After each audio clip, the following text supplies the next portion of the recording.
Masaya at proud si Judy Ann Santos para kay Catherine Bernardo. I'm happy for her. I am proud of her, sabi ni Juday nang makapanayam siya ng Entertainment Press sa Grand Media Conference ng kanyang pelikulang Espantao. Matatandang pareha silang gumanap na Mara sa magkaibang version ng Mara Clara, ang seryeng nagpasikat sa kanila. Si Juday ay bumida sa original version nito na umere mula taong 1992 to 1997, habang sa 2010 version naman si Catherine.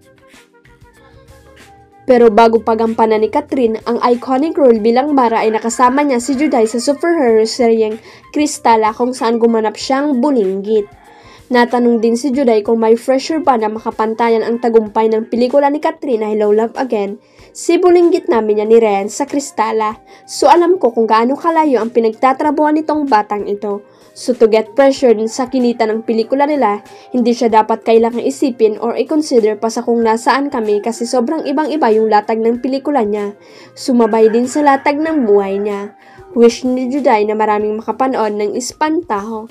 Iba na rin ang takbo ng moviegoers ngayon, sumaabot lang namin kahit kalahati. I mean, gusto ko lang naman talaga na mapanood ng maraming tao itong pelikula na ito because tinarabaw namin ito ng bonggang-bongga. Itinanggi ng aktor at komedyanteng si Archie Alimanya ang reklamong acts of lasciviousness na isinampa laban sa kanya ni Rita Daniela. Noong December 10, nagsumite si Archie ng kanyang counter affidavit sa Bacoor Hall of Justice sa Cavite, kaugnay ng kinakarap niyang acts of lasciviousness case.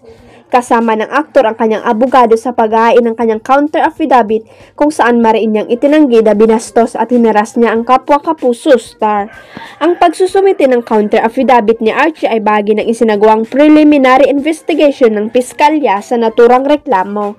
Hindi na nagbigay ng detalye ang piskal hingil sa nilalamang affidavit ni Archie, ngunit base sa report ng 24 oras, karamihan nito ay naglalaman ang pagdi-deny ni Archie sa mga akusasyon ni Rita.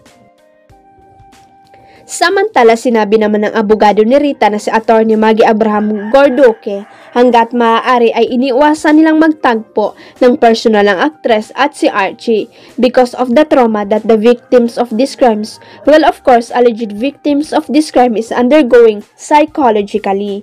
So as her counsel, I also have to protect her mental health. The counsel of Archie is amenable to that. Ani Garduque, the counsel of Archie is amenable to that, dugtong niya. Sa tanong kung kumusta na ngayon si Rita, sagot ng abogado, actually as of this date, even up to now, she's not okay. Huwag kalimutang i-click ang subscribe button at i-ring ang notification bell para sa latest at legit chika updates.